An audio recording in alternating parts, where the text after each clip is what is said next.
নমস্কার বন্ধুরা, দেবশ্রী ব্লগে স্বাগত।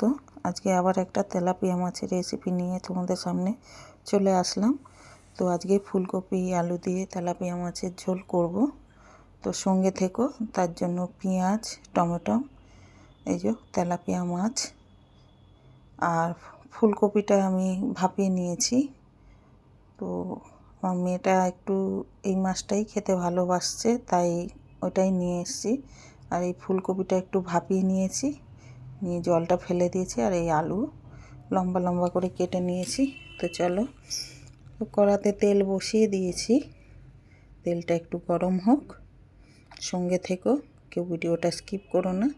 তো দেখো বন্ধুরা, তেল আমার গরম হয়ে গেছে। তো মাছগুলোকে আমি ভেজে নেব। নতুন পুরনো সব বন্ধুদেরই অনেক ভালোবাসা, কাছে দূরে সব বন্ধুদেরই অনেক ভালোবাসা। যারা দূর থেকে আমার ভিডিওটা ওয়াচ করছো তাদেরকে আন্তরিক অনেক শুভেচ্ছা ও ভালোবাসা।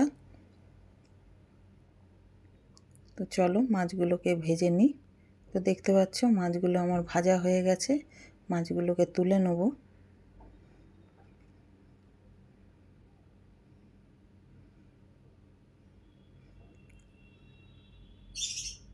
আর নতুন বন্ধুরা চ্যানেলটাকে অবশ্যই সাবস্ক্রাইব করে পাশে থেকো।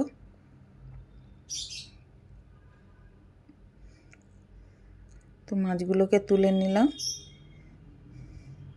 আর যে মাছগুলো বাকি আছে ওগুলোকে একইভাবে আমি ভেজে তুলে নেব।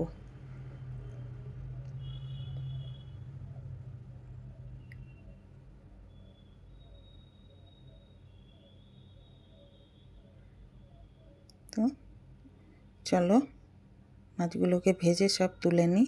তো দেখো এই যে মাছগুলো সব ভাজা হয়ে গেছে আমার। তো ওই তেলের মধ্যেই আলুগুলো ভেজে নেবো আমি। নতুন বন্ধুরা যারা চ্যানেলটাকে এখনও সাবস্ক্রাইব করোনি, তো আমার চ্যানেলটাকে সাবস্ক্রাইব করে বেল আইকনটা অন করে নিও, যাতে আমার নতুন নতুন ভিডিও আপলোড দিলে তোমাদের কাছে পৌঁছে যায়। তো দেখো আলুগুলোকে আমি ভেজে নেব। আর ভিডিওটা যদি ভালো লাগে অবশ্যই লাইক কমেন্ট শেয়ার করে পাশে থেকো। তোমাদের একটা লাইক কমেন্ট শেয়ার আমাদের ভিডিও আপলোড দিতে অনেক উৎসাহিত করে। আলুগুলো অনেকটা ভাজা হয়ে গেছে, এই আলুগুলোকে আমি তুলে নেব। তো দেখতে পাচ্ছ আলুগুলোকে তুলে নিয়েছি। আমি ওই তেলেতেই ফুলকপিগুলো যেগুলো ভাপিয়ে রেখেছিলাম সেগুলোকে একটু ভেজে নেব। আর শীতকালে ফুলকপি দিয়ে মাছের ঝোল খুবই ভালো লাগে।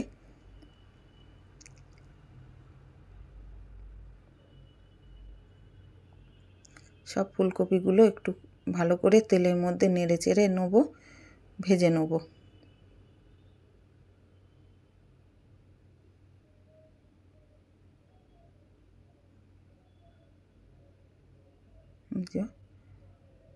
ভালো করে ভেজে নেব।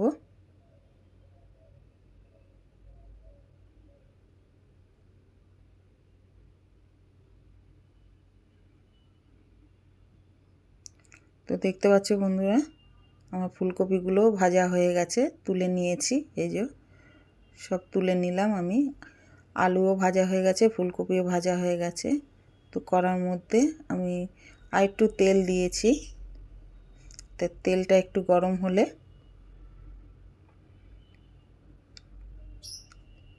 আমি গোটা জিরে অল্প একটু দেবো।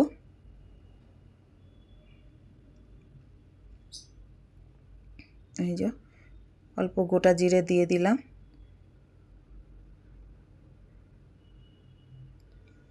গোটা জিরেটা একটু লালচে লালচে হলে অবধি অপেক্ষা করব।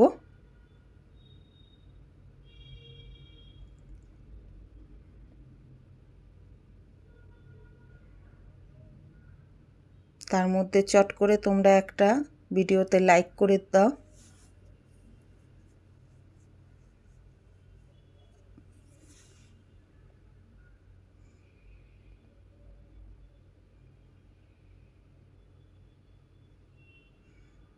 তো দেখো আমার জিরেটা লালচে লালচে হয়ে গেছিলো, এরপরে আমি পেঁয়াজটা দিয়ে দিলাম।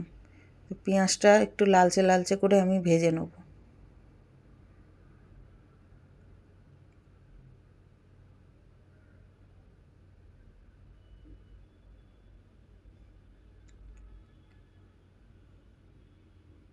আর পাশে হাইপ অপশানটা আছে বন্ধুরা, একটা হাইপ অবশ্যই করে দিও তোমরা।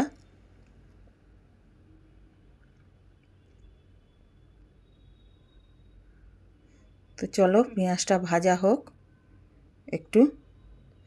তো দেখো আমার পেঁয়াজটা ভাজা হয়ে গেছে, এর মধ্যে টমেটোটা আমি দিয়ে দেবো। তো ভালো করে নেড়ে চেড়ে নেবো।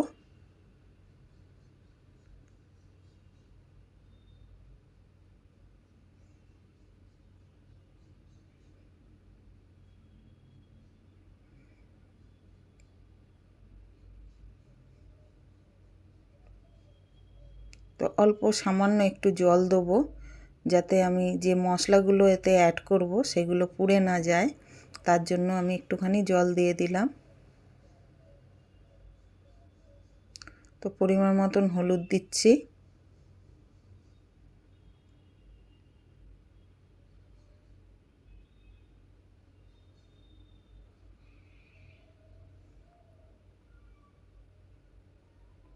পরিমাণ মতন লঙ্কা গুঁড়ো, ঝাল তোমরা কম বেশি করে নিতে পারো।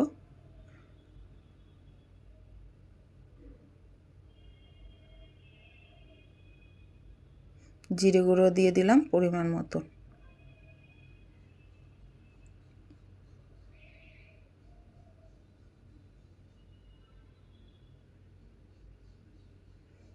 আর নুন পরিমাণ মতন দিয়ে দিলাম।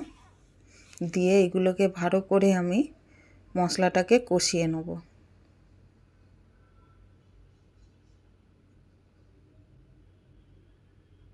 ভালো করে মশলাটাকে কষিয়ে নেব যাতে কাঁচা গন্ধটা না ছাড়ে। আর মশলা ভালো করে না কষালে তরকারিটা স্বাদ হয় না। তো যার জন্য মশলাটাকে ভালো করে কষিয়ে নিতে হয়। তো দেখতে পাচ্ছ আমার মশলা দিয়ে তেল ছেড়ে দিয়েছে, এর মধ্যে আলুগুলো আমি দিয়ে দেবো।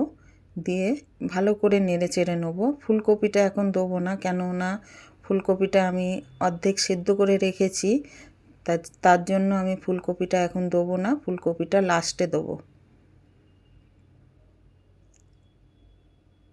তো ভালো করে নেড়ে চেড়ে নেবো।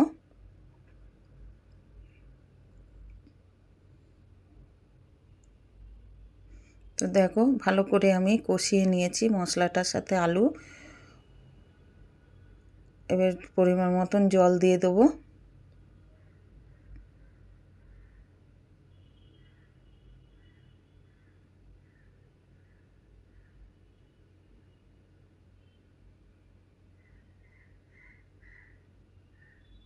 জল দিয়ে একটা ঢাকনা আমি চাপা দিয়ে দেবো। কত সুন্দর কালার এসেছে দেখো।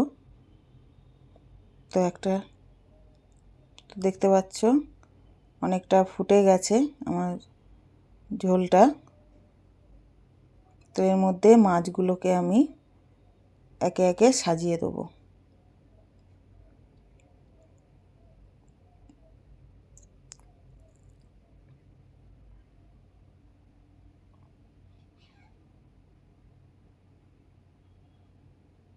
একে একে মাছগুলোকে সাজিয়ে দেবো।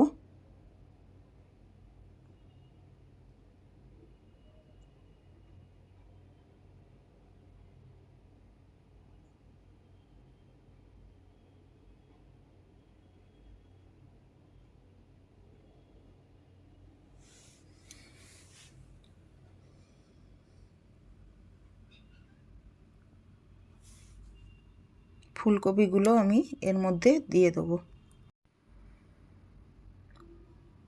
ফুলকপিগুলো দিয়ে দিলাম।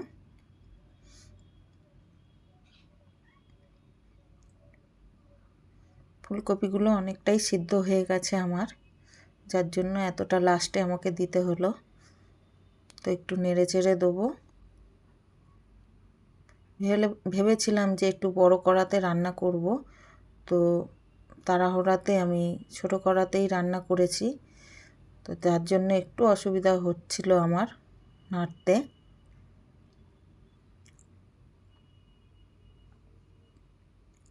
তো আবারও আমি ঢাকনাটা চাপা দিয়ে দেবো। চলো ফিরে আসছি কিছুক্ষণ পর। তো দেখো আমি এবার ঢাকনাটা খুলে দেখব যে আমার মাছের ঝোলটা হয়ে গেছে কি না। তো আমার আলুগুলো সেদ্ধ হয়ে গেছে আর ঝোলটা একদম পুরো রেডি। তো এবারে আমি নামিয়ে নেব।